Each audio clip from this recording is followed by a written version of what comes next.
Hi everyone. I want to talk today about vasectomies. Now, it's going to be a very niche topic. It's obviously not my normal topic of conversation, and if it's not of no interest to you, if you're not in the position of considering a vasectomy or you're not the partner of someone who's considering a vasectomy, then this is going to be of little interest to you, I can imagine. So thanks for clicking on the video, but I look forward to seeing you in the next one. So why am I making this video? Well, it's for no other reason than the reason I started the Only Feel channel was to try and help people. It was to help people with a very specific problem, and that was gambling addiction. However, this is a video that I think I would have liked to have watched had had there been one available before I made the decision to have a vasectomy.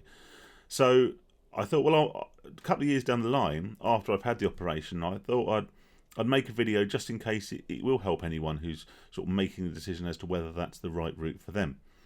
Now, I'm going to attempt to record it in one take, so my apologies if I stumble over my words or whatever, but this is just going to be a sort of genuine, sort of concise review of my experiences from the initial consultation through to today, and the thoughts and maybe regrets that I have about my decision. So, me and my wife have been together probably 5 or 6 years, and I decided, I've always thought that I didn't want children. I was told repeatedly, you'll change your mind as you get older. And then I got older and I didn't change my mind. My wife had a daughter when I met her, who was 5 when I met her. And that kind of gave me enough of an insight into parenthood that sort of confirmed my previous resolution. Now, this is of no criticism to my wife or indeed to her daughter, my stepdaughter, who's now 17. No criticism to either of them.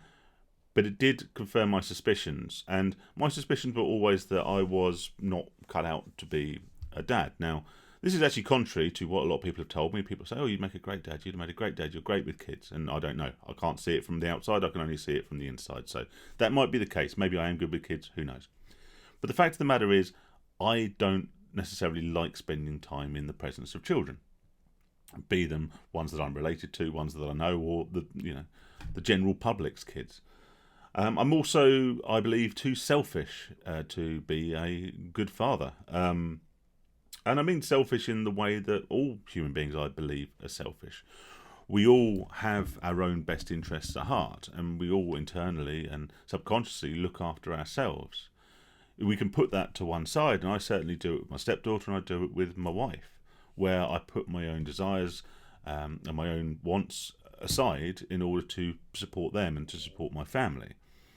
But I did think initially that I was always going to be too selfish a person to bring up a family. And whilst I would say that selfish has such negative connotations, it's inherent in all of us. And I personally think the realisation that one is too selfish to bring a child into this world is actually admirable. And I'm not giving myself a big pat on the back here. I just think that if you don't think you're going to have the time to spend with a child, if you don't think you're going to have the selflessness to be up in the in the early years, be up in the nights doing the feeds and the changes, putting your wants and needs and desires and hobbies and interests and all the rest of it and your social life to one side to nurture and to raise this child in the best possible way.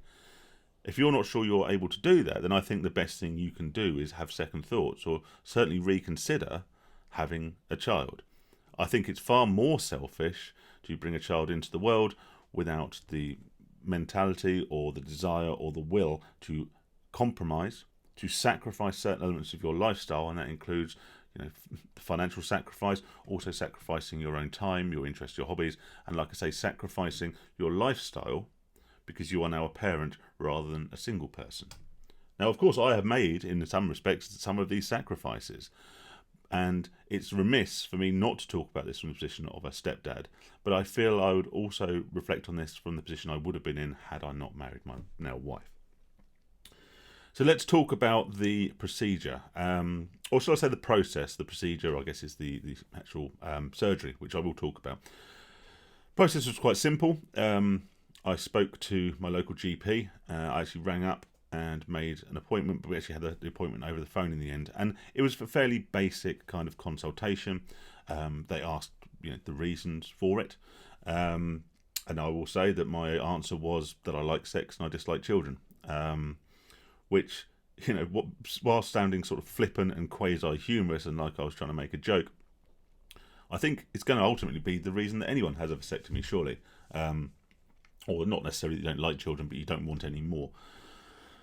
I got asked the question, which you get asked multiple times throughout the process, which is, are you happy? Are you sure that your family is complete? To which I said yes.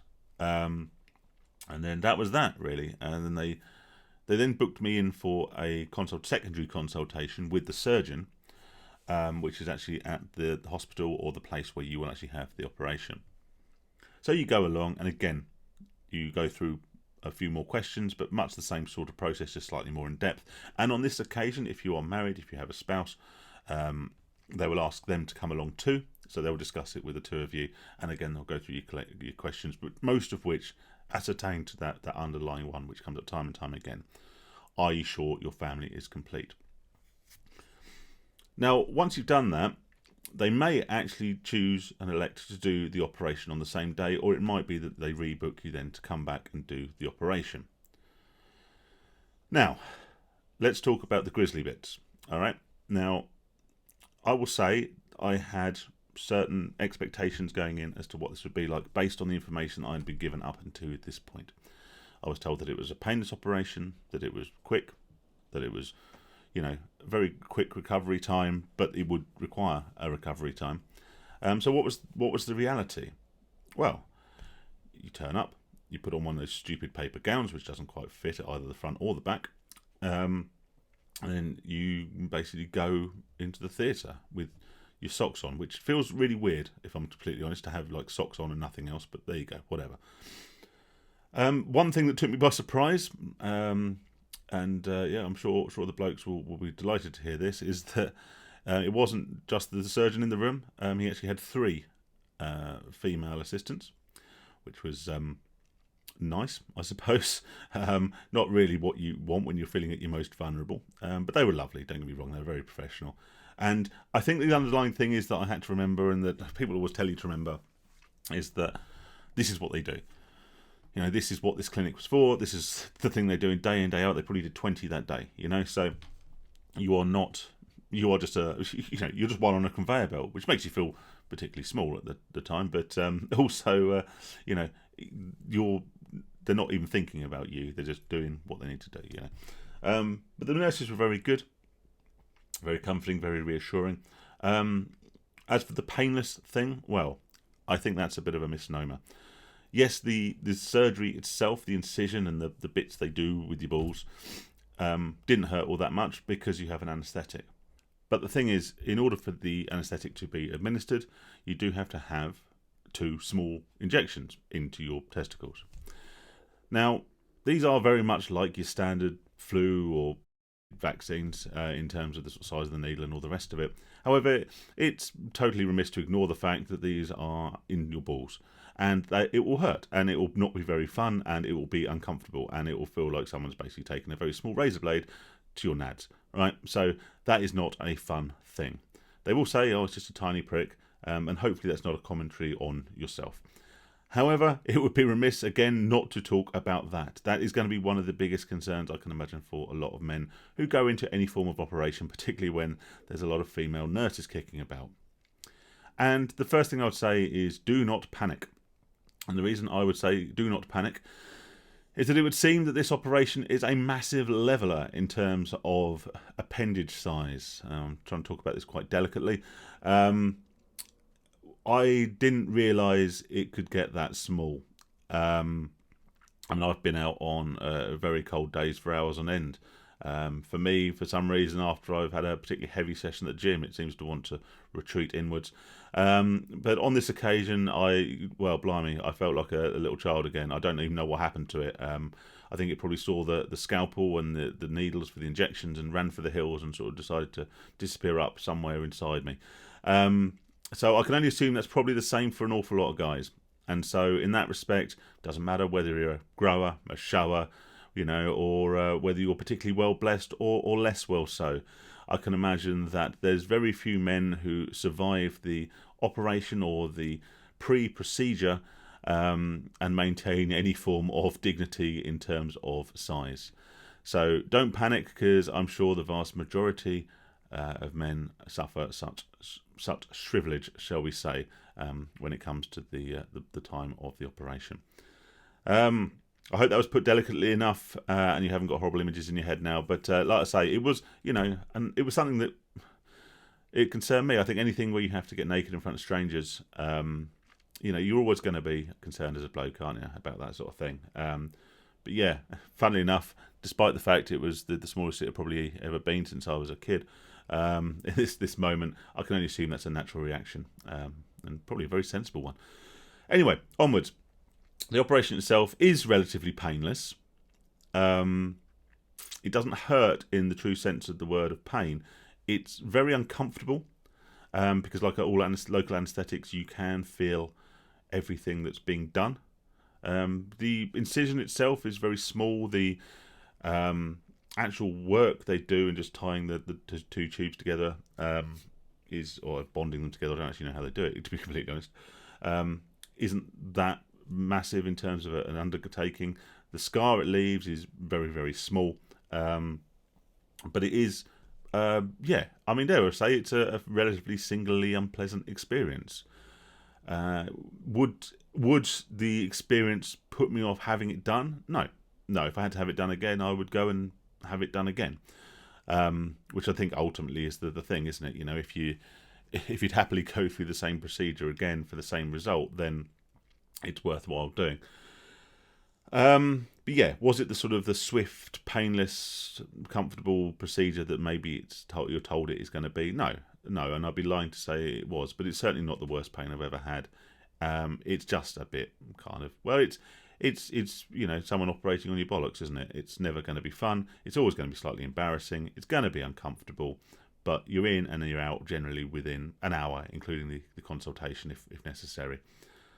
So once it's done, you're told to put some very tight pants on. I didn't actually have any, so I had to use Speedos, which is weird, and again, apologies for the image.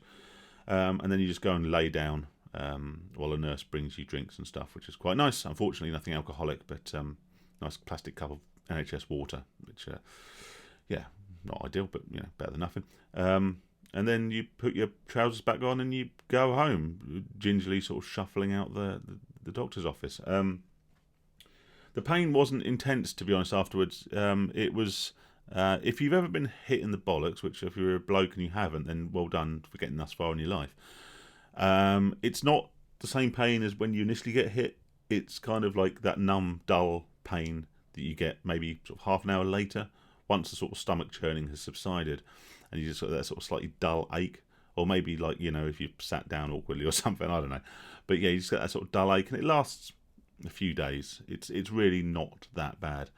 You have to avoid all sexual activity, and that includes sexual activity with yourself, for how long did they give you? I think it's about a week or something like that. I lasted 5 days. After that I was like, oh fuck it, I'm sure it'll be alright, and it was, but for God's sake, listen to the doctor, don't listen to me. Alright. And then I think then a couple of months later, you have to provide a sperm sample, which is again fun. Wanking in a cup in front of a doctor is, well, you don't actually have to do it in front of the doctor, but you know what I mean. It's never your finest moment, never your proudest moment, but that's obviously just to make sure that the operation's been a success and that the sperm supply's been cut off. And thankfully, in my instance, it was done first time. And that was that complete. You get a letter back then through in a couple of weeks to say it's all clear and the operation is a success and blah blah blah, and you can now go and make love and have sex like it was the last days of Rome, if you so wish. And that's the physical side of it. Now I want to talk about the emotional side of it. When I decided to have the operation, I was in my head 100% sure that's what I wanted to do. Or dare I say, all right, 99.8% sure that's what I wanted to do. Never wanted kids, got to my mid-30s, late 30s, whenever it was, and I never wanted kids. I'm pretty resolute that this is what I wanted to do. And fine, and I didn't really have any regrets afterwards. I would say on 2-3 occasions since then, I have thought about it, and I have not reconsidered in a serious way, but I have thought, well, actually, that's a very sort of permanent decision I've made for myself. and that I would never be a dad, I'd never be a father. And it's only when I talked to my own father and I realised what a massive influence and role model and stuff he was for me, that it makes me think about, did I do the right thing? Because I'll never be that role model and that figure to someone else, you know. There is that. Also, I'll tell you what it does make me do, and this is something that's made me do a lot more than I anticipated, is it's made me contemplate my own mortality, which is an odd one, and I didn't really think it would ever have that effect. Now, I'm someone who thinks about mortality probably more than I should. I don't know whether that's because of addictions and all the rest of it, but yeah, because you have made a permanent decision about something that affects your life choices, it makes you realise that you do only have the one life. I mean, no, I know this might vary depending on your religion, but in my opinion and my belief is that you only have one life. And I have made a decision which means that I will never actually be something for whom a substantial percentage of the population put their entire, adult life into. I will never be a parent. I'll never be a father. And I know some people will say that that is the whole purpose of our existence, is to reproduce and to have children, to pass on knowledge and wisdom and all the rest of it, what little I've got. And I have made a decision that this one life I have will not end that way. And when I die, I won't have any immediate heirs, so to speak. And it's not something I ever thought would become such a sort of big part of my thinking. I never thought that I would consider it so much. But the only reason I'm telling you this is because I was 99.8% sure that I wanted to have this operation. And day to day, generally speaking, I have no regrets.